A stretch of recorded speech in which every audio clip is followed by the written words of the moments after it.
আসসালামু আলাইকুম। আপনারা সবাই কেমন আছেন? আজকে কথা বলবো রাজনৈতিক ফোবিয়া নিয়ে। বাংলাদেশের মানুষ, ইয়ং সমাজ এবং প্রত্যেকটা পরিবার রাজনীতির প্রতি এত ফোবিয়া কেন ভাই? একটু চিন্তা করছেন এই ফোবিয়াটা কিসের থেকে আসে?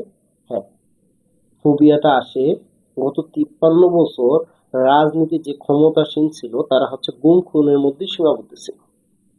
আর চাঁদাবাজি,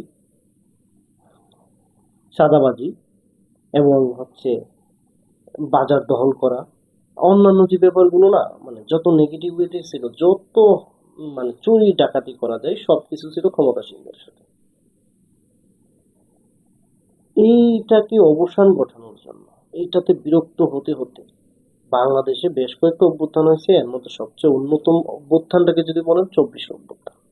আচ্ছা, এই অভ্যুত্থানটা কারা করছে? এই অভ্যুত্থানটা আমার মতো সাধারণ মানুষ, আপনার মতো সাধারণ মানুষ ওরাই মাঠে দাঁড়িয়ে এই যুদ্ধটা করছে।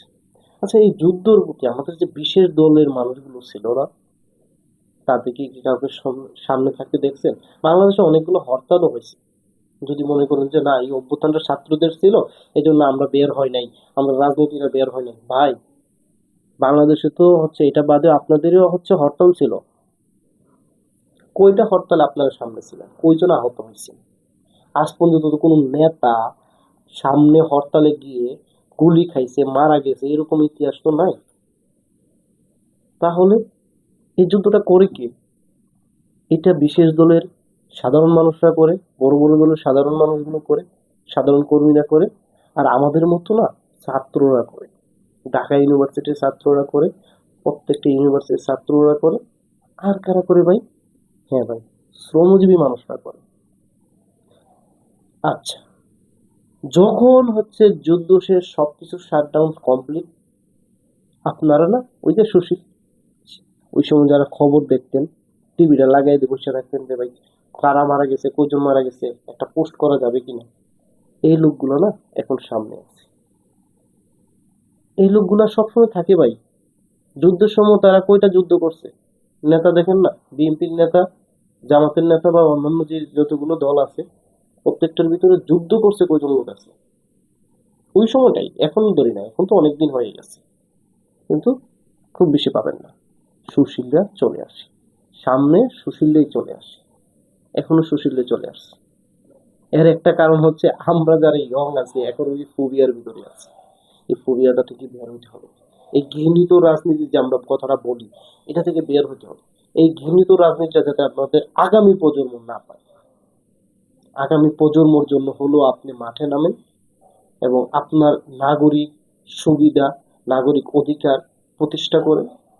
আপনার আপনার জন্য করেন, আপনার ভবিষ্যৎ প্রজন্মের জন্য করেন। আপনার ভবিষ্যৎ প্রজন্ম যাতে আমার মতো, আপনার মতো আর মাঠে গিয়ে আমাদের শহীদ ভাইদের মতো যাতে আর মৃত্যুবরণ না করতে হয়, আর যাতে কোনো ফ্যামিলি মৃত্যুবরণ না করে। তাহলে আমাদের কি করতে হবে?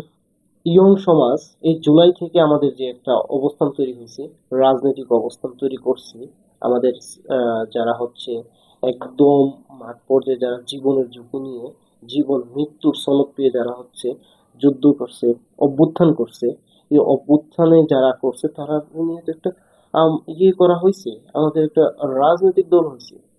আমরা সবাই রাজনৈতিক দলের মধ্যে যুক্ত হই, প্রতিবাদী হয়, ক্ষমতায় আসবেন ওই চিন্তা করা দরকার নেই ভাই। ক্ষমতা লাগবে না, বাট একটা রাজনৈতিক দল থাকুক যে যারাই ক্ষমতা আসে ওরা যাতে চিন্তা করে, এই একটা এনসিপি আছে, এই একটা জাতীয় নাগরিক পার্টি আছে, এই জাতীয় নাগরিক পার্টি অন্যায় করলে আইসা আমাদেরকে ধরে ফেলবে, এসে ধরবে আমাদেরকে। এই যে একটা ভীতিকর অবস্থা তৈরি করেন, তাহলে বাংলাদেশে গুম খুন আর হবে না।